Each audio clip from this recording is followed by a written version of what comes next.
ಈಗಾಗಲೇ ನಾವು 83 ಟಾಪಿಕ್ಗಳನ್ನು ನಾವು ಕವರ್ ಮಾಡಿದ್ದೇವೆ ಏನ್ರಿ. ಅವು ಯಾವುವು ಕಾಂಪಿಟೇಟಿವ್ ಎಕ್ಸಾಮ್ಗೆ ಅತಿ ಮುಖ್ಯ ಅನಿಸ್ತಕ್ಕಂತಹ 83 ಟಾಪಿಕ್ಗಳನ್ನು ನಾವು ಕವರ್ ಮಾಡಿದ್ದೇವೆ. ಇವತ್ತಿನ ಟಾಪಿಕ್ಗಳು ಯಾವುವು ಅಂದರೆ, ಇಲ್ಲಿ ಟಾಪಿಕ್ಗಳನ್ನು ಬರೀತೇನೆ. ಒಂದು, public transport system. Public transport system, ಅದರಲ್ಲಿ CNG ಮತ್ತು HCNG ಬಸ್ಸುಗಳು, CNG ಮತ್ತು HCNG ಬಸ್ಸುಗಳು.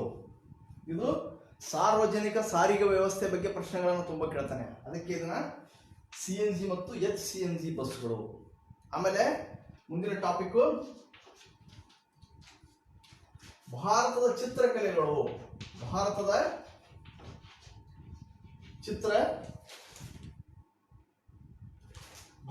ಚಿತ್ರಕಲೆಗಳು.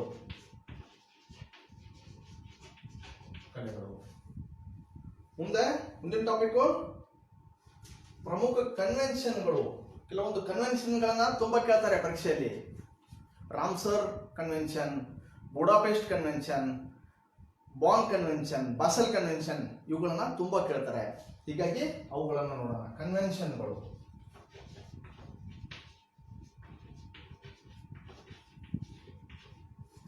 ಮುಂದಿನ ಟಾಪಿಕ್ ಪಕ್ಷಾಂತರ ನಿಷೇಧ ಕಾಯ್ದೆ, ಆಂಟಿ ಡಿಫೆಕ್ಷನ್ ಲಾ. ಇದರ ಬಗ್ಗೆ ತುಂಬಾ ಸಲ ಕೇಳಿದ್ದಾನೆ. ಅದಲ್ಲದೆ ಕೆಲವೊಮ್ಮೆ ಪ್ರಬಂಧಗಳಲ್ಲಿ ಬಂದರೂ ಸಹಿತ ಬರಬಹುದು. ಓಕೆನಾ? ಪಕ್ಷಾಂತರ ನಿಷೇಧ ಕಾಯ್ದೆ.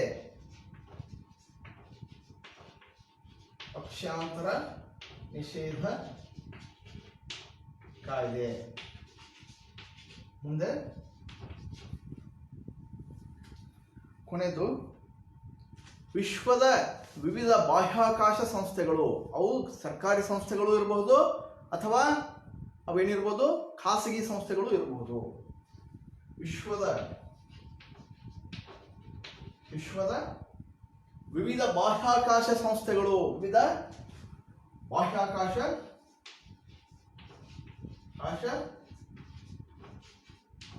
ಸಂಸ್ಥೆಗಳು. ಓಕೆ, ನೋಡ್ರಿ ಏನೇನು. ಒಂದನೇದು ಪಬ್ಲಿಕ್ ಟ್ರಾನ್ಸ್ಪೋರ್ಟ್ ಸಿಸ್ಟಮ್, ಅಂದ್ರೆ ಸಾರ್ವಜನಿಕ ಸಾರಿಗೆ ವ್ಯವಸ್ಥೆ. ಅದನ್ನ ನೋಡೋಣ. ಅದರಲ್ಲಿ CNG ಮತ್ತು HCNG ಬಸ್ಗಳ ಬಗ್ಗೆ ಅಧ್ಯಯನ ಮಾಡೋಣ, ಯಾಕಂದ್ರೆ ಪ್ರಶ್ನೆಗಳನ್ನು ಕೇಳ್ತಾ ಇದ್ದಾನೆ. ಆಮೇಲೆ ಭಾರತದ ಚಿತ್ರಕಲೆಗಳು.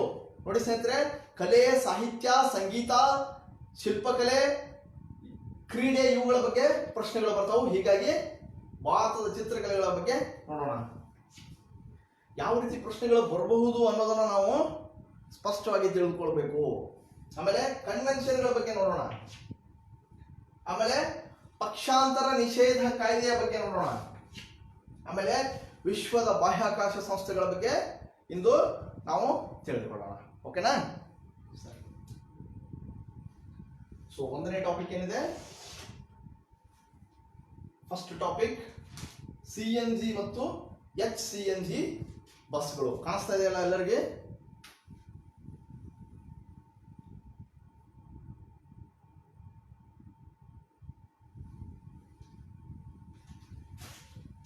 ಕಾಣಿಸ್ತಾ ಇದೆಯಲ್ಲ?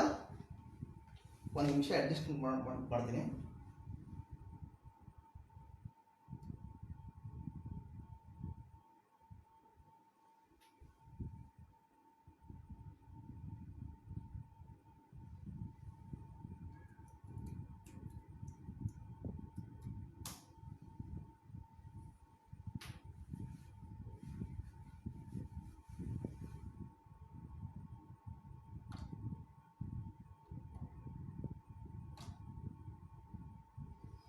ಸರಿ, ಓಕೆ. ಒಂದನೇ ಟಾಪಿಕ್ ಏನಿದೆ?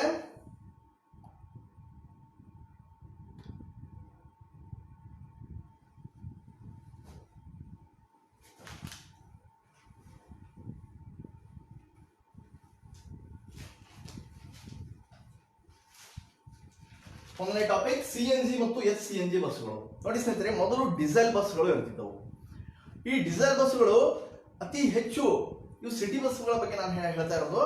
ಡೀಸೆಲ್ ಬಸ್ ಯಾಕಂದ್ರೆ ಮಹಾನಗರಗಳಲ್ಲಿ ಏನಾಗ್ತದೆ, ಅತಿ ಪರಿಸರ ಮಾಲಿನ್ಯ ಆಗ್ತದೆ. ಹೀಗಾಗಿ ಡೀಸೆಲ್ ಬಸ್ಗಳನ್ನ ರಿಪ್ಲೇಸ್ ಮಾಡಿ ಏನ್ ಮಾಡಿದ್ರು, ಸಿಟಿ ಬಸ್ಗಳನ್ನ CNG ಬಸ್ಗಳನ್ನಾಗಿ ಮಾಡಿದರು.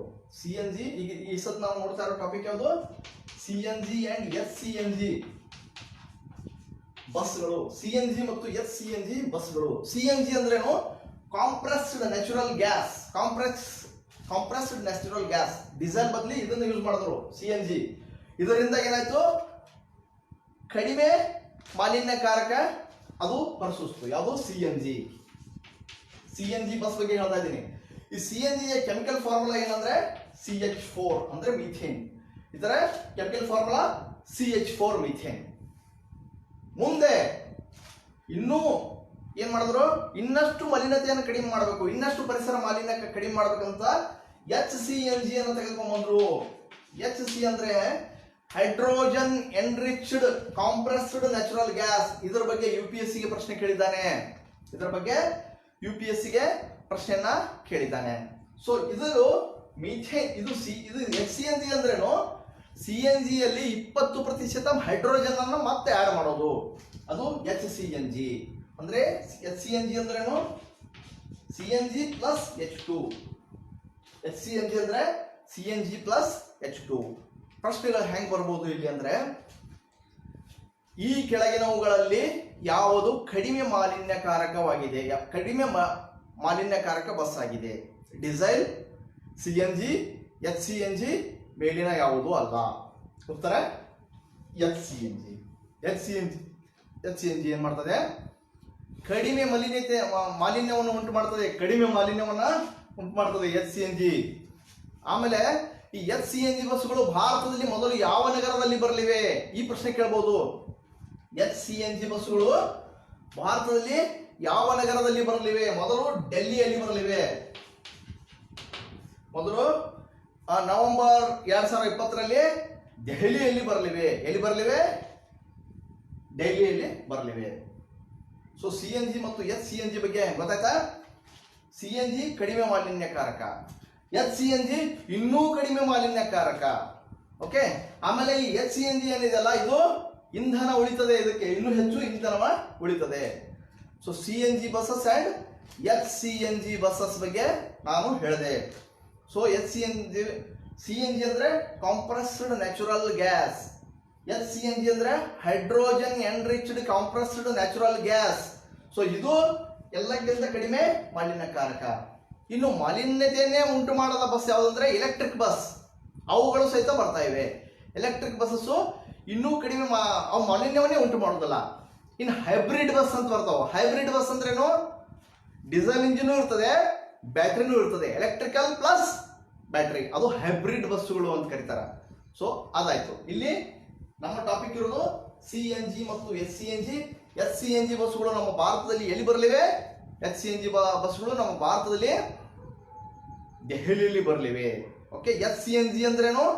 Hydrogen enriched compressed natural gas. Okay. So ಇದ್ರ ಬಗ್ಗೆ UPSC ಪ್ರಶ್ನೆ ಕೇಳಿದ್ದಾನೆ. ಓಕೆ. ಸೊ ಈ ಟಾಪಿಕ್ ನಿಮ್ಗೆ ಗೊತ್ತಾಯ್ತು. ಮುಂದಿನ ಟಾಪಿಕ್ ಅನ್ನ ಕೊಡೋಣ. ಸೊ ಇದ್ರ ಮೇಲೆ ಪ್ರಶ್ನೆ ಏನೇನು ಬರ್ಬೋದು ಕಾಣ್ತಾ ಇದೆಯಲ್ಲ ಎಲ್ಲರಿಗೂ?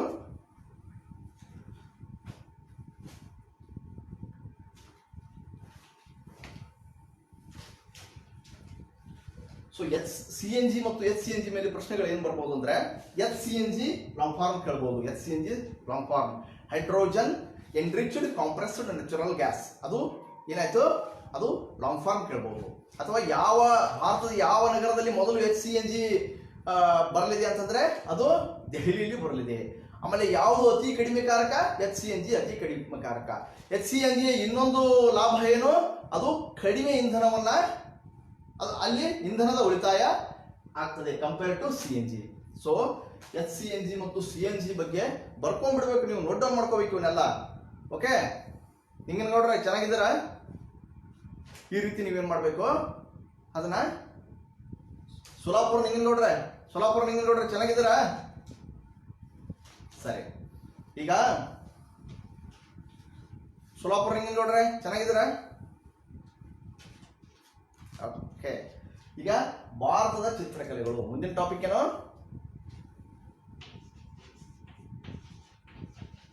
ಭಾರತದ ಚಿತ್ರಕಲೆಗಳು. ಭಾರತದ ಚಿತ್ರಕಲೆಗಳು. ಸೊ HCNG ಮತ್ತು CNG ಬಗ್ಗೆ ಕ್ಲಿಯರ್ ಆಯ್ತಲ್ಲ ನಿಮ್ಗೆ? ಪ್ರಶ್ನೆಗಳು ಯಾವ ರೀತಿ ಬರ್ಬೋದು ನಾನು ಹೇಳಿದೆ. ನಾನು ಕೇವಲ ಟಾಪಿಕ್ ಅನ್ನು ಹೇಳಿ ಯಾವ ಪ್ರಶ್ನೆಗಳು ಬರ್ಬೋದು ಅನ್ನೋದನ್ನ ನಾನು ನಿಮ್ಗೆ ಹೇಳ್ತೀನಿ. ಓಕೆ, ಸೊ ಭಾರತದ ಚಿತ್ರಕಲೆಗಳು ಯಾವ್ಯಾವ ಅಂದ್ರೆ, ಭಾರತದ ಚಿತ್ರಕಲೆಗಳಲ್ಲಿ ಯಾವ್ಯಾವ ಬರ್ತಾವ ಅಂದ್ರೆ ದಕ್ಕನಿ ಬಿಜಾಪುರ್ ಶೈಲಿ, ದಕ್ಕನಿ ಬಿಜಾಪುರ್ ಶೈಲಿ. ಆಮೇಲೆ ನಾನು ಭಾರತದ ಚಿತ್ರಕಲೆಗಳ ಬಗ್ಗೆ ಹೇಳ್ತಾ ಇದ್ದೀನಿ ನೋಡಿ. ಸಾಹಿತ್ಯ, ಶಿಲ್ಪಕಲೆ, ಚಿತ್ರಕಲೆ, ಸಂಗೀತ, ಕ್ರೀಡೆ ಇವುಗಳ ಬಗ್ಗೆ ಅತಿ ಹೆಚ್ಚು ಪ್ರಶ್ನೆಗಳನ್ನು ಕೇಳಾಗ್ತಿದೆ. ದಯವಿಟ್ಟು ಅವುಗಳ ಬಗ್ಗೆ ನೋಡ್ಕೋಬೇಕು. ದಕ್ಕನಿ ಬಿಜಾಪುರ್ ಶೈಲಿ, ಆಮೇಲೆ ಕಿಶನ್ಗಢ ಶೈಲಿ,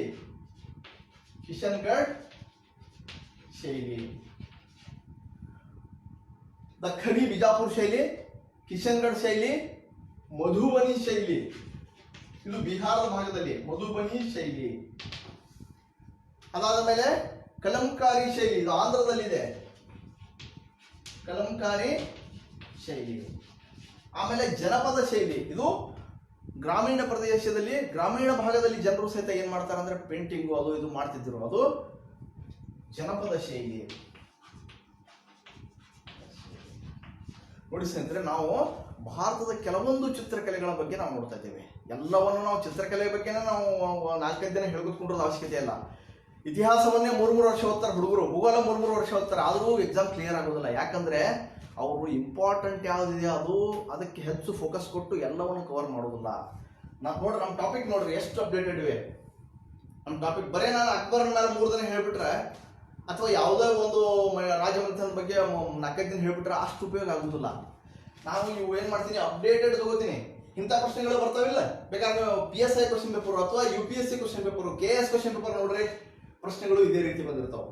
ಸೊ ಇಂಪಾರ್ಟೆಂಟ್ ವಿಷಯಗಳ ಬಗ್ಗೆ ಫೋಕಸ್ ಮಾಡೋದು ತುಂಬಾ ಇಂಪಾರ್ಟೆಂಟ್. 3 ವರ್ಷ ಭೂಗೋಳ ಓದೋದು, 3 ವರ್ಷ ಇತಿಹಾಸ ಓದೋದು, ಹಂಗೆ ಮಾಡಿದ್ರೆ ಕ್ಲಿಯರ್ ಆಗೋದಿಲ್ಲ.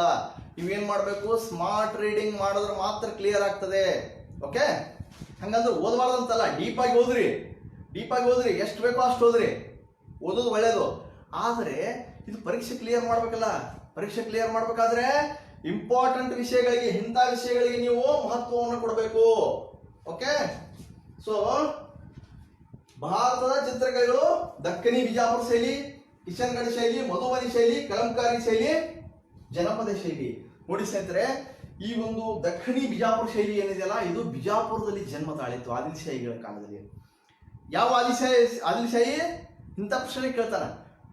ಅಲಿ ಆದಿಲ್ಶಾಹಿ ಏನಿತ್ತಲ್ಲ, ಅಲಿ ಆದಿಲ್ಶಾಹಿ ಏನಿತ್ತಲ್ಲ, ಆತನ ಕಾಲದಲ್ಲಿ ಬಿಜಾಪುರ ಶೈಲಿಯ ಪೇಂಟಿಂಗ್, ಬಿಜಾಪುರ ಶೈಲಿಯ ಚಿತ್ರಕಲೆ ಜನ್ಮ ತಾಳಿತು. ಆದ್ರೆ ಅದು ಅತಿ ಹೆಚ್ಚು ಬೆಳೆದಿದ್ದು ಇಬ್ರಾಹಿಂ ಆದಿಲ್ಶಾಹಿ ಎರಡು ಏನಿತ್ತಲ್ಲ, ಆತನ ಕಾಲದಲ್ಲಿ ಇದು ದಕ್ಕನಿ ಬಿಜಾಪುರ ಶೈಲಿ ಹೆಚ್ಚು ಏನಾಯ್ತು, ಪ್ರಸಿದ್ಧವಾಯಿತು. ಇನ್ನು ಕಿಶನ್ಗಢ ಶೈಲಿ ಏನಿದೆಯಲ್ಲ, ಇದು ರಾಜಸ್ಥಾನದಲ್ಲಿದೆ. ಇಲ್ಲಿ ನಾನು ಈಗಾಗಲೇ ಒಂದು ಪ್ರಶ್ನೆಯನ್ನು ಪೋಸ್ಟ್ ಮಾಡಿದ್ದೇನೆ. ಬನಿಠಾನಿ ಅಂತಕ್ಕಂಥ ಒಂದು ಚಿತ್ರಕಲೆ ಭಾರತದ ಮೊನಾಲಿಸಾ ಅಂತ ಕರೀತಾರೆ, ಅದು ಕಿಶನ್ಗಢ ಶೈಲಿ.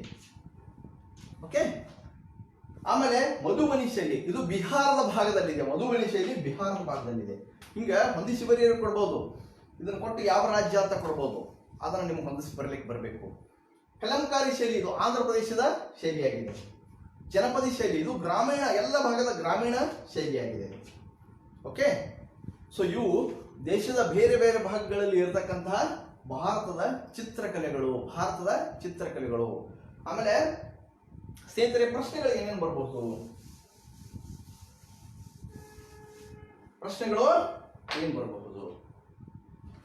ಭಾರತದ ಮೊನಾಲಿಸಾ, ಭಾರತದ ಮೊನಾಲಿಸಾ ಯಾವುದು? ಭಾರತದ ಮೊನಾಲಿಸಾ ಯಾವುದು? ಬನಿ ಠಾಣಿ, ಬನಿ ಠಾಣಿ, ಬನಿ ಠಾಣಿ ಭಾರತದ ಮೊನಾಲಿಸಾ. ಈ ಚಿತ್ರಕ್ಕೆ ಏನಂತ ಕರೀತಾರ ಅಂದ್ರ ಭಾರತದ ಮೊನಾಲಿಸಾ ಅಂತ ಕರೀತಾರ. ಇದು ಗೊತ್ತಿತ್ತಾ ನಿಮ್ಗೆ? ಗೊತ್ತಿತ್ತಾ ಇದೆ ನಿಮ್ಗೆ? ಗೊತ್ತಿರಲಿಲ್ಲಲ್ಲ. ಅದಕ್ಕೆ ಪ್ರಶ್ನೆ ಇಂಥವ್ರು ಕೇಳ್ತಾರ. ಇದನ್ನು UPSC ಅಲ್ಲಿ ಕೇಳಿದಾನೆ. ಇದು ಯಾವ ಶೈಲಿ ಅಂತ ಕೇಳಿದಾನೆ ಮತ್ತೆ. ಅದು ಕಿಶನ್ ಗಢ್ ಶೈಲಿ. ಇದು ಯಾವ ಶೈಲಿಯಲ್ಲಿದೆ? ಬನಿ ಠಾಣಿ. ಭಾರತದ ಮೊನಾಲಿಸಾ ಎಂದು ಕರೆಯುವ ಚಿತ್ರಕಲೆ ಯಾವುದು? ಬನಿ ಠಾಣಿ. ಅದು ಯಾವ ಶೈಲಿಯಲ್ಲಿದೆ? ಅದು ಕಿಶನ್ ಗಢ್ ಶೈಲಿಯಲ್ಲಿದೆ. ಇದು ಪ್ರಶ್ನೆ ಕೇಳಿದ್ದಾನೆ. ಓಕೆ, ಸೊ ಭಾರತದ ಚಿತ್ರಕಲೆಗಳ ಬಗ್ಗೆ ನಿಮಗೆ ಸ್ವಲ್ಪ ಮಾಹಿತಿ ಇರಬೇಕು. ಅದಲ್ಲೇ ನಾಟಕಗಳು, ಕಲೆಗಳು, ಆಮೇಲೆ ರಂಗೋಲಿ ಬಗ್ಗೆ ಪ್ರಶ್ನೆಯನ್ನು ಕೇಳಿದ್ದಾನೆ. ಗೊತ್ತಾಯ್ತಾ? ಒಂದ್ಸಲ ಅದನ್ನು ಹೇಳ್ತೀನಿ. ಸೊ ಇದನ್ನ ತಿಳ್ಕೊಳ್ಳಿ, ಚಿತ್ರಕಲೆಗಳ ಪೇಂಟಿಂಗ್ ಬಗ್ಗೆ. ಇನ್ನು ದಖನಿ ಬಿಜಾಪುರ ಶೈಲಿ ಯಾರ ಕಾಲದಲ್ಲಿ ಅದು ಜನ ತಾಳಿತು? ಅಲಿ ಆದಿಲ್ ಶಾಹಿ ಒಂದು. ಆಮೇಲೆ ಯಾರ ಕಾಲದಲ್ಲಿ ತಾರಕಕ್ಕೇರಿತು? ಅದು ಅಂದ್ರೆ ಅದು ತನ್ನ ಉಚ್ಛಾಯ ಸ್ಥಿತಿಯನ್ನು ಮುಟ್ಟಿತು ಅಂದ್ರೆ ಇಬ್ರಾಹಿಂ ಆದಿಲ್ ಶಾಹಿ ಎರಡರ ಕಾಲದಲ್ಲಿ ಅದು ತನ್ನ ಉಚ್ಛಾಯ ಸ್ಥಿತಿಯನ್ನ ತಲುಪಿತು. ಇದು ಭಾರತದ ಚಿತ್ರಕಲೆಗಳ ಬಗ್ಗೆ ಹೇಳ್ತಾ ಇದ್ದೇನೆ ಸ್ನೇಹಿತರೆ. ದಯವಿಟ್ಟು ನಾನು ಹೇಳೋದು ವೆರಿ ವೆರಿ ಇಂಪಾರ್ಟೆಂಟ್ ಟಾಪಿಕ್ಸ್ ಇವೆ. ಅವುಗಳನ್ನು ನೋಟ್ ಡೌನ್ ಮಾಡ್ಕೊಳ್ರಿ. ಮತ್ತೆ ಮತ್ತೆ ನನ್ನ ವಿಡಿಯೋಗಳನ್ನು ನೋಡ್ರಿ. ಯಾಕಂದ್ರೆ ನಾನು ಎಲ್ಲಾ ಕಡೆಯಿಂದ ಟ್ರೆಂಡ್ ಅನಾಲಿಸಿಸ್ ಮಾಡ್ತಾ ಇರ್ತೀನಿ, ಯಾವ ರೀತಿ ಪ್ರಶ್ನೆಗಳು ಬರ್ತಿರ್ತಾವಂತ. ಅದಕ್ಕೆ ದಯವಿಟ್ಟು ನೀವು ಅವುಗಳನ್ನ ನೋಡ್ಕೊಳ್ಳಿ.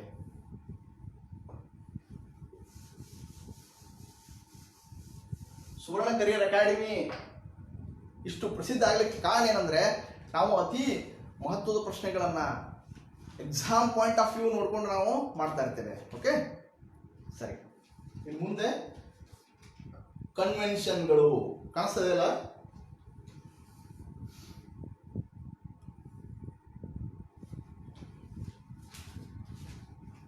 Next topic ಕನ್ವೆನ್ಷನ್ಗಳು.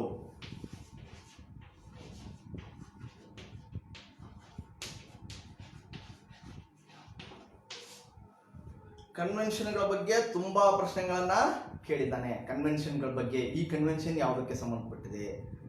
ಒಂದನೇದು ರಾಮ್ಸರ್ ಕನ್ವೆನ್ಷನ್. Ramsar convention.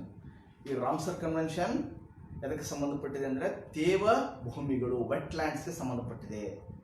ಇದನ್ನ ಕೇಳ್ತಾನೆ. ರಾಮ್ಸರ್ ಕನ್ವೆನ್ಷನ್ ಯಾವುದಕ್ಕೆ ಸಂಬಂಧಪಟ್ಟಿದೆ? 4 ಆಪ್ಷನ್ ಕೊಟ್ಟಿರ್ತಾನೆ.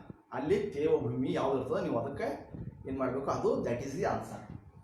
ನಮ್ಮ ಭಾರತದಲ್ಲಿ ಎಷ್ಟು ಇವೆ? ಇವು 37 ಇವೆ. ಮೊದಲು 27 ಇದ್ದು, ಈಗ 10 ಆ್ಯಡ್ ಮಾಡಿದ್ದಾರೆ, ನೆನಪಿರಲಿ.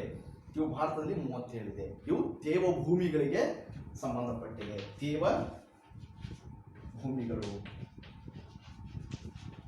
Ramsar convention. ಕನ್ವೆನ್ಷನ್ಗಳ ಬಗ್ಗೆ ಇದು ಇಂಪಾರ್ಟೆಂಟ್ ಟಾಪಿಕ್, ಹೌದು ಅಲ್ಲ? ಕೇಳ್ತಾರಲ್ಲ ಇವತ್ತು. ಇನ್ನು ಮುಂದೆ Budapest convention. Budapest convention. Budapest ಯಾವ ದೇಶದಲ್ಲಿದೆ ಹೇಳ್ರಿ ನೋಡೋಣ. ಬುಡಾಪೆಸ್ಟ್ ಯಾವ ದೇಶದಲ್ಲಿದೆ ಹೇಳಿ? ಬುಡಾಪೆಸ್ಟ್ ಯಾವ ದೇಶದಲ್ಲಿದೆ? ಹಂಗೇರಿ ದೇಶದಲ್ಲಿದೆ. ಈ ಬುಡಾಪೆಸ್ಟ್ ಕನ್ವೆನ್ಷನ್ ಯಾವುದಕ್ಕೆ ಸಂಬಂಧಪಟ್ಟಿದೆ ಅಂದ್ರೆ ಸೈಬರ್ ಕ್ರೈಮ್ಸ್.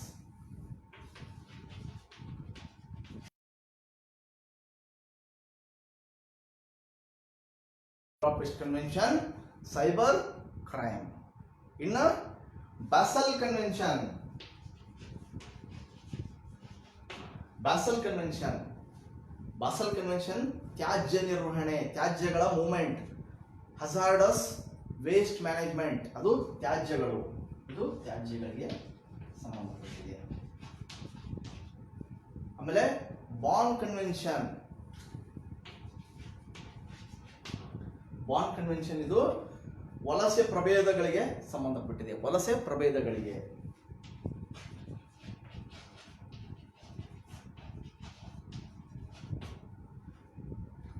ರಾಮ್ಸರ್, ಬುಡಾಪೆಸ್ಟ್, ಇನ್ನೊಮ್ಮೆ ಹೇಳ್ತೀನಿ.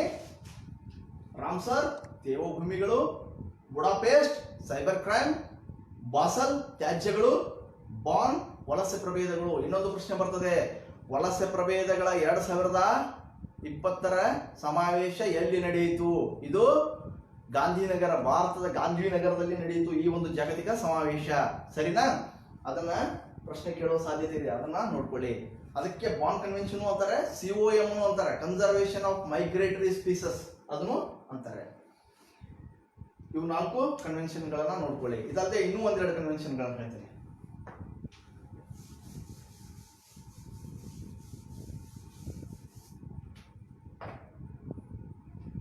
Stockholm convention. ಸ್ಟಾಕ್ಹೋಮ್ ಕನ್ವೆನ್ಷನ್ ಅಂದ್ರೆ ಎದಕ್ಕೆಂದ್ರೆ ಸಾವಯವ ಅಂದ್ರೆ ಆರ್ಗ್ಯಾನಿಕ್, ಸಾವಯವ ಅಂದ್ರೆ ಪ್ರಾಣಿಗಳಿಂದ ಕೆಲವೊಂದು ಏನಾಗ್ತದ ಮಲಿನತೆ ಉಂಟಾಗ್ತದೆ. ಇದು ಅಷ್ಟೇನು ಡೇಂಜರಸ್ ಅಲ್ಲ. ಇದು ಅದು ಸಾವಯವ ಮಲಿನತೆ ಏನಾಗ್ತದಲ್ಲ ಅಷ್ಟು ಡೇಂಜರಸ್ ಅಲ್ಲ, ಕೆಮಿಕಲ್ ತುಂಬಾ ಡೇಂಜರಸ್. ಸ್ಟಾಕ್ಹೋಮ್ ಇಂದ ಸಾವಯವ ಏನದ ಸಾವಯವ ಏನ್ ಕೊಟ್ಟ ಸಾವಯವ ಮಾಲಿನ್ಯಕಾರಕಗಳು. ಆಮೇಲೆ ರೋಸ್ಟರ್ ಡ್ಯಾಮ್ ಅಂತ ಒಂದು ಬರ್ತದೆ. ರೋಸ್ಟರ್ ಡ್ಯಾಮ್ ಇದು ಇದಕ್ಕೆ ಅಪಾಯಕಾರಿ ಕೀಟನಾಶಕಗಳು, ಅಪಾಯಕಾರಿ ರಾಸಾಯನಿಕಗಳು ಮತ್ತು ಕೀಟನಾಶಕಗಳು, ರಾಸಾಯನಿಕಗಳು ಮತ್ತು ಕೀಟನಾಶಕಗಳು ಅಂದ್ರೆ ಕೆಮಿಕಲ್ಸ್ ಅಂಡ್ ಪೆಸ್ಟಿಸೈಡ್ಸ್ ಸಂಬಂಧಪಟ್ಟದ್ದು. ಸ್ಟಾಕ್ಹೋಮ್ ಕನ್ವೆನ್ಷನ್, ನಾನು ಕನ್ವೆನ್ಷನ್ ಬಗ್ಗೆ ಹೇಳ್ತಾ ಇದ್ದೀನಿ. ರಾಮ್ಸರ್ ಕನ್ವೆನ್ಷನ್ ತ್ಯಾಜ್ಯ ಭೂಮಿಗಳು, Budapest convention cyber crime, Stockholm convention organic waste, ಯಾವುದು Rotterdam convention chemicals and pesticides. Okay, Bonn convention migratory conservation of the migratory species, Basel Convention controlling of the transport of hazardous waste ಅಂದ್ರೆ ತ್ಯಾಜ್ಯಗಳ ನಿರ್ವಹಣೆ, ಯಾವುದು ಬ್ಯಾಸೆಲ್ conventions. ಗೊತ್ತಾಯ್ತಾ? ಈ ಎಲ್ಲಾ ಕನ್ವೆನ್ಷನ್ಗಳನ್ನ ಬರ್ಕೊಂಡಿಟ್ಕೊಳ್ರಿ ಒಂದ್ಸಲ. ಈ ಕನ್ವೆನ್ಷನ್ಗಳನ್ನ ತುಂಬಾ ಬಾರಿ ಕೇಳಿದ್ದಾರೆ. ಓಕೆನಾ? ತಾವೇನು ಕಮೆಂಟ್ ಮಾಡ್ತಾ ಇದ್ದೀರಿ ನೋಡ್ತಾ ಇದ್ದೀನಿ. ತಾವು ಸಹಿತ ಆನ್ಸರ್ಗಳನ್ನ ಕೊಡಬೇಕು. ಕಮೆಂಟ್ಗಳನ್ನ ನೋಡ್ತಾ ಇದ್ದೀನಿ ನಿಮ್ದು. ಓಕೆ, ಸರಿ. ತಾವು ಇವು ಅತಿ ಮಹತ್ವದ ಇನ್ನೂ ಒಂದು ಪ್ರೋಟೋಕಾಲ್ನ ಹೇಳ್ತೀನಿ ಒಂದು. ಆಮೇಲೆ ತಮಗೆ ಓದಲಿಕ್ಕೆ ಕೆಲವೊಂದನ್ನ ಬಿಡ್ತೇನೆ. ಎಲ್ಲವನ್ನೂ ನಾನೇ ಹೇಳೋದಲ್ಲ. ನನ್ನ ಒಂದು ಶೈಲಿ ಏನಂದರೆ ಒಂದಿಷ್ಟು ನಾನು ಹೇಳಿ ಒಂದಿಷ್ಟು ನಿಮಗೆ ಓದಲಿಕ್ಕೆ ಸೂಚಿಸ್ತೀನಿ. ಓಕೆ, ಇನ್ನೊಂದು ಮಾಂಟ್ರಿಯಲ್ ಕನ್ವೆನ್ಷನ್. ಇದು PSI ಕೇಳಿದ್ದ. ಮಾಂಟ್ರಿಯಲ್ ಕನ್ವೆನ್ಷನ್ ಅಲ್ಲ, ಅದು it is a protocol. Montreal protocol is related to the ozone layer. Ozone ಪದರದ ಸಂರಕ್ಷಣೆ ಮಾಂಟ್ರಿಯಲ್ ಪ್ರೋಟೋಕಾಲ್ಗೆ ಸಂಬಂಧಪಟ್ಟಿದೆ. ಓಝೋನ್ ಶೈಲಿಯ ನೆನಪಿರಲಿ, ಓಝೋನ್ ಶೈಲಿಗೆ ಸಂಬಂಧಪಟ್ಟದ್ದು ಮಾಂಟ್ರಿಯಲ್ ಪ್ರೋಟೋಕಾಲ್. ಈಗ ನಿಮಗೆ ಓದ್ಲಾಕ ಎರಡು ಕೊಡ್ತೀನಿ. ಒಂದು ಕ್ಯೂಟೋ ಪ್ರೋಟೋಕಾಲ್ ಬಗ್ಗೆ ಓದಿರಿ, ಆಮೇಲೆ ಪ್ಯಾರಿಸ್ ಅಗ್ರಿಮೆಂಟ್ ಬಗ್ಗೆ ಓದಿರಿ. ಇವೆರಡನ್ನ ನೀವು ಓದಬೇಕು. ಓದ್ತೀರಾ? ಸರಿ. ಸೊ ಕನ್ವೆನ್ಷನ್ಸ್ ಅಂಡ್ ಪ್ರೋಟೋಕಾಲ್ಸ್ ಬಗ್ಗೆ ಒಂದು ಗೊತ್ತಾಯ್ತು. ಕನ್ವೆನ್ಷನ್ಸ್ ಯಾವ ಹೇಳಿದೆ? Ramsar, Budapest, Bonn, Basel, Stockholm, Rotterdam. ಆಮೇಲೆ ಪ್ರೋಟೋಕಾಲ್ಗಳನ್ನ ಯಾವ ಹೇಳಿದೆ? ಮಾಂಟ್ರಿಯಲ್ ಪ್ರೋಟೋಕಾಲ್ ಬಗ್ಗೆ ಹೇಳಿದೆ. ಕ್ಯೂಟೋ ಪ್ರೋಟೋಕಾಲ್ನ ನಿಮಗೆ ಓದಲಿಕ್ಕೆ ಹೇಳಿದ್ದೀನಿ. ಕ್ಯೂಟೋ ಪ್ರೋಟೋಕಾಲ್ನ ನೀವು ಓದಬೇಕು. ಓಕೆ, ಓದ್ತೀರಾ? ಸರಿ. Then will move to the next topic. ಪಕ್ಷಾಂತರ ನಿಷೇಧ ಕಾಯ್ದೆ. ಇದು ನಿಮಗೆಲ್ಲ ಗೊತ್ತಿರ್ತದೆ, ಆದರೆ ಇದರಲ್ಲಿ ಗೊತ್ತಿಲ್ಲದ ವಿಷಯವನ್ನು ನಾನು ಹೇಳ್ತೀನಿ. ಅಂತ ಕೇಳೋ ಸಾಧ್ಯತೆ ಇರತಕ್ಕಂಥದ್ದು ನಿಮಗೆ ಇರ್ಲಿಕ್ಕಿಲ್ಲ ಅಂತ ನಾನು ತಿಳ್ಕೊಂಡಿದ್ದೀನಿ. ಅದನ್ನ ನಾನು ಹೇಳ್ತೀನಿ. ಓಕೆ, ಕೆಲವೊಂದು ವಿಷಯಗಳದಾವು ಇರ್ಬೋದು. ಗೊತ್ತಿದ್ರೆ ನಿಮಗೆ ರಿವಿಷನ್ ಆಗ್ತದೆ, ಗೊತ್ತಿರದೇ ಇದ್ರೆ ನಿಮಗೆ ಹೊಸದನ್ನ ಕಲ್ತಂತದಾಗ್ತದೆ. ಗೊತ್ತಿದ್ರೆ ಅದು ದೃಢೀಕರಣ ಆಗ್ತದೆ, ಗೊತ್ತಿಲ್ಲದೆ ಇದ್ರೆ ನಿಮಗೆ ಹೊಸದು ಕಲ್ತಂತ ಆಗ್ತದೆ. ಓಕೆ, ಪಕ್ಷಾಂತರ ನಿಷೇಧ ಕಾಯ್ದೆ, ಆಂಟಿ ಡಿಫೆಕ್ಷನ್ ಲಾ. ಓಕೆ, ಆಂಟಿ ಡಿಫೆಕ್ಷನ್ ಲಾ ಇದು ಯಾವಾಗ ಬಂತು? Aunty defection law 1985 is the aunty defection law was implemented. ಯಾಕಂದ್ರೆ ಒಂದು ಪಕ್ಷದಿಂದ ಇನ್ನೊಂದು ಆರಿಸಿ ಬಂದು ಆರಿಸಿ ಬರಲಾರ್ದೆ ಎಲ್ಲಿ ಬೇಕಾದಲ್ಲಿ ಹೋಗ್ಬೋದು, ಯಾಕಂದ್ರೆ ಅದು ಫ್ರೀಡಮ್ ಇದೆ ನಮ್ಮ ದೇಶದಲ್ಲಿ. ಆದರೆ ಒಂದು ಪಕ್ಷದಿಂದ ಆರಿಸಿ ಬಂದು ಇನ್ನೊಂದು ಪಕ್ಷಕ್ಕೆ ನಾನು ಸಪೋರ್ಟ್ ಕೊಡ್ತೀನಿ ಅಂದರೆ ಅವಾಗ this anti defection law will come in to picture. Okay, 1985 ಇದು ಜಾರಿ ಬಂತು. ಇದು ನಮ್ಮ ಸಂವಿಧಾನದ 52ನೇ ತಿದ್ದುಪಡಿಯಾಗಿದೆ. ನಮ್ಮ ಸಂವಿಧಾನದ 52ನೇ ತಿದ್ದುಪಡಿಯಾಗಿದೆ. ಇದು 10ನೇ ಶೆಡ್ಯೂಲ್, 10th ಶೆಡ್ಯೂಲ್ ನಲ್ಲಿ ಇದೆ. 10ನೇ ಪರಿಚ್ಛೇದದಲ್ಲಿ ಇದು ಇದೆ. 3 ವಿಷಯಗಳನ್ನು ನಾನು ಹೇಳಿದೆ. 1985ರಲ್ಲಿ ಇದು ಜಾರಿಗೆ ಬಂದಿತ್ತು. ಪ್ರಶ್ನೆ ಇದನ್ನು ಕೇಳಬಹುದು, ಯಾವ ವರ್ಷ ಅಂತ ಕೇಳಬಹುದು, ಎಷ್ಟನೇ ತಿದ್ದುಪಡಿ ಅಂತ ಕೇಳಬಹುದು. 52ನೇ ತಿದ್ದುಪಡಿ. ಎಷ್ಟನೆಯ ಪರಿಚ್ಛೇದ ಅಂತ ಕೇಳಬಹುದು, 10ನೇ ಪರಿಚ್ಛೇದ. ಇಷ್ಟು ವಿಷಯಗಳು ನಿಮ್ಗೆ ಗೊತ್ತಿವೆ. ಇಲ್ಲದೆ ಇರತಕ್ಕಂತಹ ಒಂದು ಗೊತ್ತಿರ್ಲಿಕ್ಕಿಲ್ಲ ನಿಮಗೆ. ಆದರೆ ನಾನು ಹೇಳ್ತೀನಿ, ಆದ್ರೆ ಅಂಥ ಪ್ರಶ್ನೆಗಳನ್ನ ಕೇಳ್ತಾರೆ. ನಾವು ಏನು ಮಾಡಿರ್ತೇವೆ ಅದು ಹೆಚ್ಚು ಬರೋದಿಲ್ಲ. ನಮ್ಗೆಲ್ಲೋ ಗೊತ್ತಿರಲಾರ ಒಂದು ಮೂಲೆಗಿನ ತೊಗೊಂಡು ಕೇಳ್ಬಿಡ್ತಾರೆ. ಅದಕ್ಕೆ ನಾವು ಅದ್ರ ಕಾನ್ಸೆಪ್ಟ್ ಅರ್ಥ ಮಾಡ್ಕೊಂಡ್ಬಿಟ್ರೆ ನೀವು ಯಾಕೆ ಕೇಳ್ತಾರಂದ್ರೆ ನೀವು ಡೀಪಾಗಿ ಸ್ಟಡಿ ಮಾಡಬೇಕು. ಇಂಪಾರ್ಟೆಂಟ್ ಇದ್ದಿದ್ದಕ್ಕೆ ಏನೋ ನಿಮಗೆ ಗೊತ್ತಾಗಬೇಕು. ಇಂಪಾರ್ಟೆಂಟ್ ಇದ್ದಿದ್ದು ನಿಮಗೆ ಗೊತ್ತಾಗಬೇಕು. ಕರೆಕ್ಟ್ 84 ಅವರೇ, ಅದಕ್ಕೇನೋ ನಿಮಗೆ ಗೊತ್ತಾಗಬೇಕು. ಅಂದರೆ ನಾನು ಇಂಪಾರ್ಟೆಂಟ್ ವಿಷಯಗಳನ್ನು ಹೇಳ್ತೀನಿ, ನೀವು ನೋಟ್ ಡೌನ್ ಮಾಡ್ಕೋಬೇಕು. ಓಕೆ, ಸರಿ. ಇಲ್ಲಿ ಈ ಪಕ್ಷಾಂತರ ನಿಷೇಧ ಕಾಯ್ದೆಯಲ್ಲಿ ಒಂದು ಮಹತ್ವದ ವಿಷಯವನ್ನು ಹೇಳ್ತೀನಿ, ದಯವಿಟ್ಟು ತಿಳಿದುಕೊಳ್ಳಿ. ಒಬ್ಬರು ಕಿಹಿಟೋ ಹೊಲ್ಹನ್ ಅಂತ ಒಬ್ಬರು. ಇಂಥ ಯಾವ ನೆನಪರಂಗಿಲ್ಲ ಹೆಸರುಗಳಲ್ಲ, ಅಂಥವೇ ಬರ್ತಾವ ಪರೀಕ್ಷೆಯಲ್ಲಿ, ಗೊತ್ತಾಯ್ತಾ? ಅದಕ್ಕೆ ಅವ್ನು ಬರ್ಕೊಂಡ್ಬಿಡ್ರಿ ದಯವಿಟ್ಟು. ಕಿಹಿಟೋ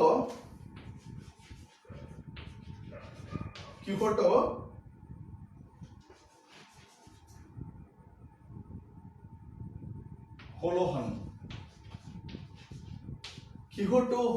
ಅಂತ ಒಬ್ರು ಕೋರ್ಟಿಗೆ ಹೋದ್ರು. ನಾಗಾಲ್ಯಾಂಡದ ಒಬ್ಬ ರಾಜಕಾರಣಿಯವರು ಕಿಹಿಟೋ ಹೊಲೋಹನ್. ಈ 85ರ ಒಂದು ತಿದ್ದುಪಡಿ ಏನಿದೆಯಲ್ಲ, ಈ ತಿದ್ದುಪಡಿಯ ಪ್ರಕಾರ ಅವಾಗ ಜಾರಿಯಾದಾಗ ಏನಿತ್ತಂದ್ರೆ, ಸ್ಪೀಕರ್ ಏನು ನಿರ್ಣಯ ಕೊಡ್ತಾರ ಅದು ಅಂತಿಮ ಅಂತ ಇತ್ತು. ಸ್ಪೀಕರ್ ಏನು ನಿರ್ಣಯ ಕೊಡ್ತಾರಲ್ಲ ಅದು ಅಂತಿಮ ಅಂತ ಇತ್ತು. ಅವಾಗ ಇವರು ಕೋರ್ಟಿಗೆ ಹೋದ್ಮೇಲೆ ಒಂದು ನಿರ್ಣಯ ಬಂತು, ಕೋರ್ಟಿನ ಒಂದು ತೀರ್ಪು ಬಂತು. ಅದೇನಂದ್ರೆ ಸ್ಪೀಕರ್ ಕೊಟ್ಟಿದ್ದು ಅಂತಿಮ ಅಲ್ಲ, ಸ್ಪೀಕರ್ ಕೊಟ್ಟಿದ್ದು ಓಕೆ, ಅದು ಅಂತಿಮ ಅಲ್ಲ, ಅದು ಮತ್ತೆ ಸುಪ್ರೀಂ ಕೋರ್ಟಿಗೆ ಹೋಗಬಹುದು ಅಂತ ಬಂತು. ಅದು 1992 ಅಲ್ಲಿ ಬಂತದು. ಸೊ 1992ಗಿಂತ ಮುಂಚೆ ಏನಿತ್ತು, ಸ್ಪೀಕರ್ ಯಾರನ್ನ ಡಿಸ್ಕ್ವಾಲಿಫೈ ಮಾಡ್ತಾರೆ, ಯಾರನ್ನ ಅನರ್ಹಗೊಳಿಸ್ತಾರೆ, ಮುಗಿದು ಹೋಯ್ತವ್ರು ಅನರ್ಹನೇ. ಆದರೆ ಅದು ಹಂಗಲ್ಲ, ಅದು ಸ್ಪೀಕರ್ ತೀರ್ಪನ್ನ ಕೋರ್ಟ್ನಲ್ಲಿ ಪ್ರಶ್ನಿಸಬಹುದು. ಸ್ಪೀಕರ್ ಅವರ ನಿರ್ಣಯವನ್ನ ಕೋರ್ಟ್ನಲ್ಲಿ ಪ್ರಶ್ನಿಸಬಹುದು ಅಂತ ಹೇಳಿ ಈ ಕಿಹಿಟೋ ಹೊಲೋಹನ್ ಅವರ ಒಂದು ಪ್ರಕರಣದಲ್ಲಿ ಇದು ಕೋರ್ಟು, ಇದು ಗೊತ್ತಿತ್ತಾ ನಿಮಗೆ? ಗೊತ್ತಿತ್ತಾ ಇದು? ಸೊ ಕಿಹಿಟೋ ಹೊಲೋಹನ್ ಅವರ ಪ್ರಕರಣದಲ್ಲಿ ಏನಾಯ್ತು ಅಂದ್ರೆ, ಮೊದಲು ಸ್ಪೀಕರ್ ಅವರು ಏನ್ ನಿರ್ಣಯ ಕೊಡ್ತಿದ್ರಲ್ಲ ಅದೇ ಅಂತಿಮ ಇತ್ತು, ಅದನ್ನ ಪ್ರಶ್ನಿಸಲಿಕ್ಕೆ ಬರ್ತಿರ್ಲಿಲ್ಲ.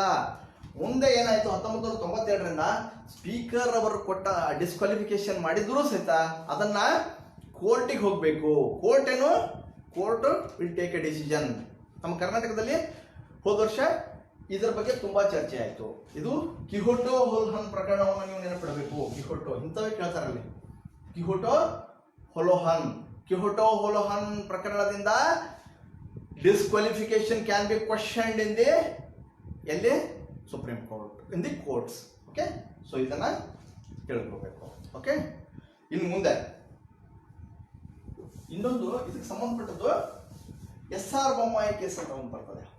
SR Bommai versus the union of India ಅಂತ ಒಂದು ಬರ್ತದೆ. SR Bommai versus union of ಇಂಡಿಯಾದಲ್ಲಿ ಏನು ಆಯ್ತಂದ್ರೆ, ಒಂದು ತೀರ್ಪು ಬಂತು. ಏನಂದ್ರೆ, the head count should be counted in the floor of the house. ಅಂದ್ರೆ ರಾಜ್ಯಪಾಲರು ಅದರ ನಿರ್ಣಯ ತಗೊಳ್ಳಂಗಿಲ್ಲ, ಅದನ್ನ ಕೌಂಟಿಂಗ್ ಶುಡ್ ಬಿ ಡನ್ ಹೊರಗಡೆ, ಎಲ್ಲಿ ಕೌಂಟಿಂಗ್ ಮಾಡೋಂಗಿಲ್ಲ. ಅದು ಎಲ್ಲಿ ಎಷ್ಟು MLAಗಳು ಸಪೋರ್ಟ್ ಅದಾರೋ ಇಲ್ಲೋ ಅಂತಕ್ಕಂಥದ್ದನ್ನ ಸದನದ ಒಳಗಡೆ ತೀರ್ಪು ಆಗಬೇಕು ಅಂತ ಹೇಳಿ SR ಬೊಮ್ಮಾಯಿ. ಆಮೇಲೆ ಆ ಮುಖ್ಯಮಂತ್ರಿಗೆ ಪ್ರೂವ್ ಮಾಡಲಿಕ್ಕೆ ಅವಕಾಶವನ್ನು ಕೊಡಬೇಕು. ಒಮ್ಮೆಲೆ ಸರ್ಕಾರವನ್ನ ಕೇಂದ್ರ ಸರ್ಕಾರ ಕಿತ್ತೊಗೆಯುವ ಹಾಗಿಲ್ಲ, ಅದನ್ನ ಅವನಿಗೆ ಅವಕಾಶ ಕೊಡಬೇಕು ಅಂತ ಹೇಳಿ ಒಂದು ತೀರ್ಪು ಬಂತು. ಅಂದ್ರೆ SR Bommai versus union of India case ತೀರ್ಪು ಏನಂದ್ರೆ the head count should be counted in the floor of the house ಅಂತಕ್ಕಂಥದ್ದು ಅದು. ಸೊ ಕಿಹೋಟೋ ಹೋಲೋಹನ್ ಪ್ರಕರಣ ಕೇಸ್ ತೀರ್ಪನ್ನು ತಿಳ್ಕೊಳ್ಳಿ. ಆಮೇಲೆ SR ಬೊಮ್ಮಾಯಿ ತೀರ್ಪನ್ನು ತಿಳ್ಕೊಳ್ಳಿ.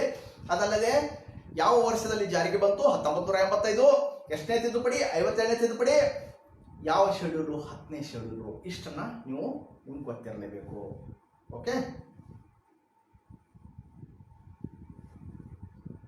Okay next one is the ವಿಶ್ವದ ಬಾಹ್ಯಾಕಾಶ ಸಂಸ್ಥೆಗಳು. ವಿಶ್ವದ ನಿಮ್ಮ ಕಮೆಂಟ್ಸ್ ನಾನು ನೋಡ್ತಾ ಇದ್ದೀನಿ. ನಾನು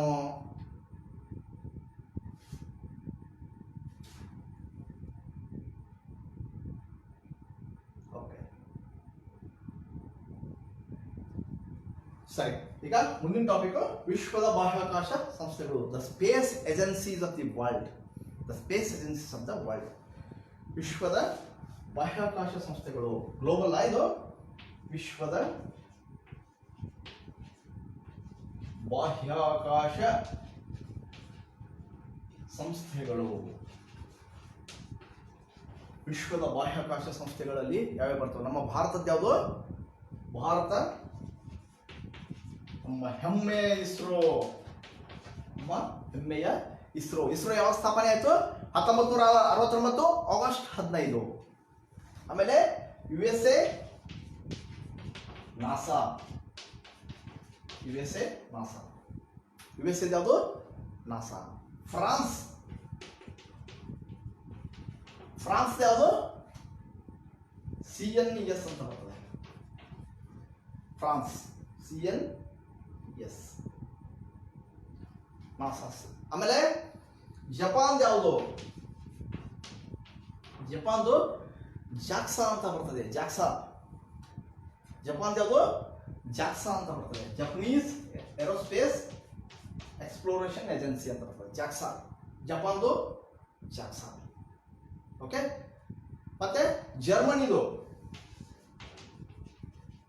ಜರ್ಮನಿ DLR ಅಂತ ಬರ್ತದೆ. Germany DLR ಜರ್ಮನಿದು. ಭಾರತ ಹೆಮ್ಮೆಯ ISRO. USA NASA. France CNES. Japan ಜಾಕ್ಸಾ. Germany DLR. ಅದಾದ್ಮೇಲೆ ಮತ್ತೆ ನೋಡಿ ಇಲ್ಲಿ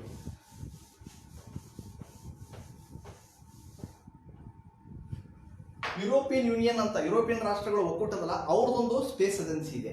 ಅದ್ಯಾವುದಂದ್ರೆ ESA, European space agency. Okay. ಅದಲ್ಲದೆ ಕೆಲವೊಂದು ಖಾಸಗಿ ಸಂಸ್ಥೆಗಳು ಇವೆ. ಖಾಸಗಿ ಸಂಸ್ಥೆಗಳು, ಖಾಸಗಿ ಬಾಹ್ಯಾಕಾಶ ಕಂಪನಿಗಳಿವೆ. ಅದ್ಯಾವುದಂದ್ರೆ ಸ್ಪೇಸ್ ಎಕ್ಸ್.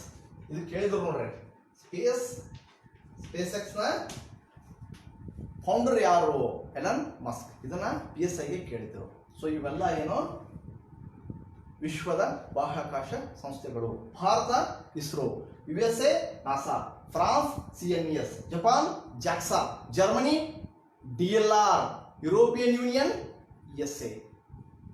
ಓಕೆ. ಇವು ವಿಶ್ವದ ವಿವಿಧ ವಿವಿಧ ಸ್ಪೇಸ್ ಏಜೆನ್ಸೀಸ್. ಇವೆಲ್ಲ ವಿಶ್ವದ ವಿವಿಧ ಸ್ಪೇಸ್ ಏಜೆನ್ಸೀಸ್. ಓಕೆ. ಆಮೇಲೆ ವಿಶ್ವದ ನಾನು ನಾಸಾದ ಬಗ್ಗೆ ಸಾಕಷ್ಟು ಹೇಳಿದ್ದೇನೆ. ಇದು ಕ್ಷಮಿಸಿ, ಇಸ್ರೋದ ಬಗ್ಗೆ ಸಾಕಷ್ಟು ಹೇಳಿದ್ದೇನೆ. ಇಂಗ್ಲಿಷ್ನಲ್ಲಿಯೂ ವಿಡಿಯೋ ಹಾಕಿದ್ದೇನೆ, ಕನ್ನಡದಲ್ಲಿಯೂ ಸಹಿತ ವಿಡಿಯೋನ ಹಾಕಿದ್ದೇನೆ. ಅವುಗಳನ್ನು ನೋಡ್ರಿ. ಈಗ ಹೊರಗಿನ ನಮ್ಮ ದೇಶ ಬಿಟ್ಟು ಹೊರಗೂ ಸಹಿತ ಹೊರಗಿನ ಬಗ್ಗೆನೂ ಹೈಲೈಟ್ಗಳು ಗೊತ್ತಿರಬೇಕು. ನಮ್ಮ ದೇಶದ ಬಾಹ್ಯಾಕಾಶ ಸಾಧನಗಳ ಬಗ್ಗೆ ಡಿಟೇಲ್ಡ್ ಆಗಿ ಗೊತ್ತಿರಬೇಕು. ಹೊರಗಿನ ದೇಶದ ಬಾಹ್ಯಾಕಾಶ ಅಪ್ಡೇಟ್ಸು ನಿಮ್ಗೆ ಗೊತ್ತಿರಬೇಕು. ಅದರಲ್ಲಿ ಹೋಪ್ ಇದು ಯಾವ ದೇಶದ್ದು ಅಂದರೆ, ಹೋಪ್ ಇದು UAEಯ ಮಂಗಲಯಾನ. ಇದು UAEದು ಮಾರ್ಸ್ ಮಿಷನ್. ಇದು ಹೋಪ್ ಇದು UAEಯ ಮಾರ್ಸ್ ಮಿಷನ್. ಓಕೆ. UAEಯ ಮಾರ್ಸ್ ಮಿಷನ್. ಓಕೆ. ಅದಾದ್ಮೇಲೆ ಬೆರಿಶೀಟ್. ಇದು PSI ಕೇಳಿದ್ರು ಇದನ್ನ, ಬೆರಿಶೀಟ್. ಅದಕ್ಕೆ ನಾನು ಹೊರಗಿನ ದೇಶದ್ದು ಹೇಳ್ತಾ ಇದ್ದೇನೆ. ಯಾಕಂದ್ರೆ ಕೇವಲ ಇಸ್ರೋದ ಬಗ್ಗೆ ಅಷ್ಟೇ ಕೇಳೋದಿಲ್ಲ. ಇಸ್ರೋದ ಬಗ್ಗೆ ಅಂತೂ ಡೀಪ್ ಆಗಿ ಸ್ಟಡಿ ಮಾಡಬೇಕು. ಹೊರಗಿನದ್ರ ಬಗ್ಗೆ ಹೈಲೈಟ್ ಗೊತ್ತಿರಬೇಕು. ನಮ್ಮ ದೇಶದ ಬಗ್ಗೆ ಆಳವಾದ ಅಧ್ಯಯನ, ಹೊರಗಿನ ದೇಶದ ಬಗ್ಗೆ ಮುಖ್ಯಾಂಶಗಳು ಗೊತ್ತಿರಬೇಕು. ಓಕೆನಾ? ಸೊ ಹೋಪ್ UAE ಇದು. ಆಮೇಲೆ ಬೆರಿಶೀಟ್ ಇದು ಇಸ್ರೇಲ್ ಇದು. ಇಸ್ರೇಲ್ದು ಮೂನ್ ಮಿಷನ್ ಇದು. ಮೂನ್ ಮಿಷನ್ ಇಸ್ರೇಲ್ನ ಮೂನ್ ಮಿಷನ್ ಯಾವುದು ಬೆರಿಶೀಟ್. ಆಮೇಲೆ ರಾವಣ್ 1 ಅಂತ ಇದು ಯಾವ ದೇಶದ ಸ್ಯಾಟಲೈಟ್? ರಾವಣ್ 1 ಇದು ಶ್ರೀಲಂಕಾ. ಆಮೇಲೆ ನೂರ್ ಅಂತ ಒಂದಿತ್ತು. ನೂರ್ ಇದು ಇರಾನ್. ಇದು ಇರಾನ್.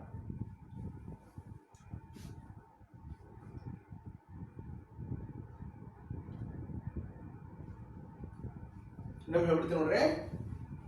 ಭಾರತ ಬಾಹ್ಯಾಕಾಶ ಸಂಸ್ಥೆಗಳ ಬಗ್ಗೆ ಹೇಳ್ಬೇಕಂದ್ರೆ Bharat ISRO, USA NASA, France CNES, Japan ಜಾಕ್ಸಾ, Germany DLR, ಆಮೇಲೆ ಇನ್ನೊಂದಿದೆ ರಷ್ಯಾ, ಅದನ್ನ ಹೇಳಿಲ್ಲ ನಾನು. ರಷ್ಯಾ ರೋಸ್ಕೋಮಾಸ್, ಅದನ್ನು ಸಹಿತ very very important. Russia Roscosmos. Okay, ಇವು ಬಾಹ್ಯಾಕಾಶ ಸಂಸ್ಥೆಗಳು. ಇವು ಕೆಲವೊಂದು ಇಂಪಾರ್ಟೆಂಟ್ ಮಿಷನ್ಗಳು. ಹೋಪ್ UAE ಮಾರ್ಸ್ ಮಿಷನ್ ಇದು ಹೋಪ್. ಬೆರಿಶೀಟ್ ಇಸ್ರೇಲ್ನ ಮೂನ್ ಮಿಷನ್. ರಾವಣ್ ಶ್ರೀಲಂಕಾದ ಪ್ರಥಮ ಉಪಗ್ರಹ ಇದು. ಆಮೇಲೆ ನೂರ್ ಇದು ಇರಾನ್ದು. ಇನ್ನೊಂದು ಸ್ಟಾರ್ಲಿಂಕ್ ಅಂತ ಹೇಳಿ ಒಂದು ಸ್ಪೇಸ್ ಎಕ್ಸ್ ನ ಒಂದು ಪ್ರೋಗ್ರಾಮ್ ಇದು. ಸ್ಪೇಸ್ ಎಕ್ಸ್ ಒಂದು ಪ್ರೋಗ್ರಾಮ್ ಇದು ಸುಮಾರು 12,000 ಉಪಗ್ರಹಗಳನ್ನ ಉಡಾವಣೆ ಮಾಡ್ತಕ್ಕಂಥ ಒಂದು ಸ್ಟಾರ್ಲಿಂಕ್ ಪ್ರಾಜೆಕ್ಟ್. ತುಂಬಾ ಇಂಪಾರ್ಟೆಂಟ್, ಇದನ್ನ ಕೇಳೋ ಸಾಧ್ಯತೆ ಇದೆ. ಓಕೆ, ಇದನ್ನ ನೆನ್ಪಿಡ್ರಿ, ಗೊತ್ತಾಯ್ತಾ? ಸೊ ಇದಾದ್ಮೇಲೆ ಈಗ ನಾನು ನಾಸಾದ ಕೆಲವೊಂದು ನಾನೇನೇನ್ ಮಾಡ್ತೀನಿ, ನಾಸಾದ ಬಗ್ಗೆ ತುಂಬಾ ಕೇಳ್ತಾನೆ, ಅತಿ ಹೆಚ್ಚು ಇಸ್ರೋ ಬಗ್ಗೆ ಕೇಳ್ತಾನೆ. ಅದಾದ್ಮೇಲೆ ನಾಸಾದ ಬಗ್ಗೆ ಸ್ವಲ್ಪ ಕೆಲವೊಮ್ಮೆ ಕೇಳಿದ್ದಾನೆ. ಓಕೆ, ನಾಸಾದ ಮಿಷನ್ಗಳ ಬಗ್ಗೆ ತಿಳ್ಕೊಳ್ಳಿ. ನಾಸಾ ಜೂನೋ ಮಿಷನ್ ಇದು ಎದಕ್ಕೆ ಸಂಬಂಧಪಟ್ಟದ್ದು? ಜೂನೋ ಮಿಷನ್ ಇದು ಗುರುಗ್ರಹಕ್ಕೆ ಸಂಬಂಧಪಟ್ಟದ್ದು. Juno mission. ಆಸಿರಿಸ್ ರಿಕ್ಸ್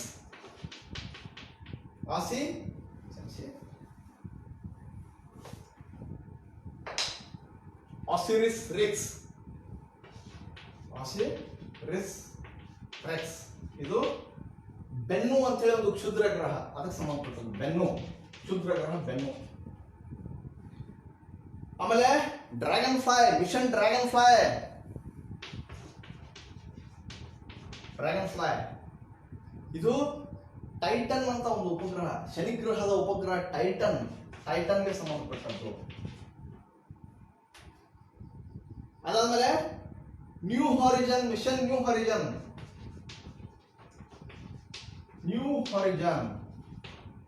ಇದು ಪ್ಲೂಟೋಗೆ ಸಂಬಂಧಪಟ್ಟದ್ದು. ಪ್ಲೂಟೋಗೆ ಸಂಬಂಧಪಟ್ಟದ್ದು. ಇವು 4 ಒಂದ್ಸಲ ಬರ್ಕೊಂಡ್ಬಿಡ್ರಿ. ಇವು ನಾಸಾದ ಮಿಷನ್ಗಳು.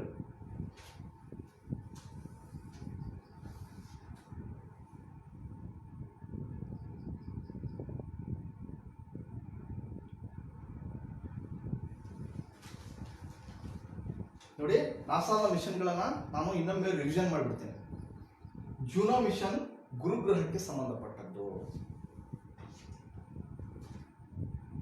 ಒಸಿರಿಸ್ ರೆಕ್ಸ್ ಮಿಷನ್ ಕ್ಷುದ್ರ ಗ್ರಹ ಬೆನ್ನುಕ್ಕೆ ಸಂಬಂಧಪಟ್ಟದ್ದು. ಮಿಷನ್ ಡ್ರ್ಯಾಗನ್ ಫ್ಲೈ ಟೈಟನ್ ಉಪಗ್ರಹಕ್ಕೆ ಸಂಬಂಧಪಟ್ಟದ್ದು. ಟೈಟನ್ ಶನಿಗ್ರಹದ ಉಪಗ್ರಹ. ನ್ಯೂ ಹಾರಿಜನ್ ಕೊನೆಯ ಸೌರವ್ಯೂಹದ ಕೊನೆಯ ಗ್ರಹ ಪ್ಲೂಟೋಕ್ಕೆ ಸಂಬಂಧಪಟ್ಟದ್ದು. ಇವು 4 ನಾಸಾದ ಮಿಷನ್ಗಳು. ಆಮೇಲೆ ನಾಸಾದ ಉಡಾವಣಾ ಕೇಂದ್ರಕ್ಕೆ ಏನೆಂದು ಹೆಸರಿಟ್ಟಿದ್ದಾರೆ? ಪ್ರಶ್ನೆ ಇದು. ನಾಸಾದ ಉಡಾವಣಾ ಕೇಂದ್ರಕ್ಕೆ ಜಾನ್ ಎಫ್ ಕೆನಡಿ ಎಂದು ಹೆಸರಿಟ್ಟಿದ್ದಾರೆ. ಅದಕ್ಕೆ ನಾಸಾದ ಉಪಗ್ರಹ ಉಡಾವಣಾ ಕೇಂದ್ರಕ್ಕೆ ಜಾನ್ ಎಫ್ ಕೆನಡಿ ಅವರ ಹೆಸರನ್ನ ಇಟ್ಟಿದ್ದಾರೆ. ನಮ್ಮ ಭಾರತದ ಉಡಾವಣಾ ಕೇಂದ್ರಕ್ಕೆ ಸತೀಶ್ ಧವನ್ ಕೇಂದ್ರ ಅಂತ ಇಟ್ಟಿದ್ದಾರೆ. ನಮ್ಮ ಭಾರತದಲ್ಲಿ 2 ಉಡಾವಣಾ ಕೇಂದ್ರ ಇವೆ. ಒಂದು ಶ್ರೀಹರಿಕೋಟ, ಇನ್ನೊಂದು ಕೇರಳದಲ್ಲಿರುವ ತಂಬಾ, ಇನ್ನೊಂದು 3ನೇದು ತೂತುಕಡಿ ಜಿಲ್ಲೆಯಲ್ಲಿ 3ನೇ ಒಂದು ಉಡಾವಣಾ ಕೇಂದ್ರ ತಯಾರಾಗ್ತಾ ಇದೆ. ಸರಿನಾ? ಸೊ ನಮ್ಮ ವಿಡಿಯೋಗಳು ಸಾಕಷ್ಟು ಹಾಕಿದ್ದೇನೆ. ದಯವಿಟ್ಟು ನಮ್ಮ ಸುವರ್ಣ ಕರಿಯರ್ ಅಕಾಡೆಮಿಯ ವಿಡಿಯೋಗಳು ಅತಿ ಮಹತ್ವ ಇವೆ. ದಯವಿಟ್ಟು ಅವುಗಳನ್ನು ನೋಡಿ. ಶರಣಾರ್ಥಿಗಳು.